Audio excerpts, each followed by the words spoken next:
దేశంలోని వివిధ రాష్ట్రాల్లో బ్యాంకులు వేర్వేరు సందర్భాల్లో మూసి ఉండనున్నాయి. డిసెంబర్లో మొత్తం 17 రోజుల పాటు బ్యాంకులు మూసి ఉంటాయి.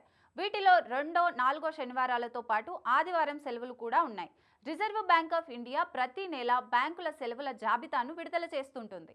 బ్యాంకు పనుల నిమిత్తం వెళ్లేవారు ముందస్తుగా ఏ రోజు బ్యాంకు మూసి ఉంటుందో తెలుసుకొని వెళ్లడం ముఖ్యం. బ్యాంకుల సెలవుల జాబితా ప్రకారం ముందస్తు ప్లాన్ చేసుకోవడం మంచిది. ఇప్పుడు నవంబర్ నెల ముగియబోతోంది.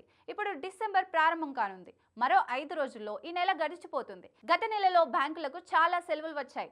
డిసెంబర్లో కూడా బ్యాంకులకు చాలా సెలవులు ఉండబోతున్నాయి. వాస్తవానికి డిసెంబర్లో పండగలు ఉండవు, కానీ ప్రత్యేక రోజులు ఉన్నాయి. అయితే దేశంలోని వివిధ రాష్ట్రాల్లో బ్యాంకులు వేర్వేరు సందర్భాల్లో మూసి ఉండనున్నాయి.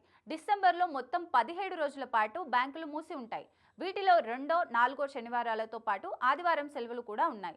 ఆర్బీఐ నివేదికల ప్రకారం గుర్తుంచుకోవాల్సిన విషయం ఏంటంటే, ఈ బ్యాంకుల సెలవులు అన్ని రాష్ట్రాలకు వర్తించకపోవచ్చు. ఎందుకంటే ఆయా రాష్ట్రాల పండుగలు ఇతర కార్యక్రమాలను బట్టి ఉంటాయని గుర్తుంచుకోండి.